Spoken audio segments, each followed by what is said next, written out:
اعوذ باللہ من الشیطان الرجیم، پناہ مانگتا ہوں میں اللہ کی شیطان مردود سے۔ بسم اللہ الرحمن الرحیم،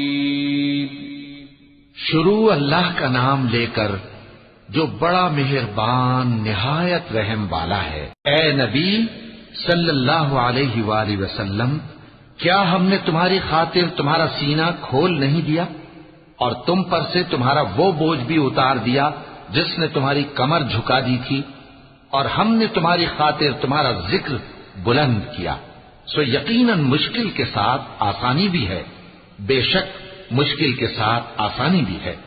سو جب تم فارغ ہوا کرو تو عبادت میں محنت کیا کرو اور اپنے پروردگار کی طرف متوجہ ہو جایا کرو۔ صدق اللہ العظیم۔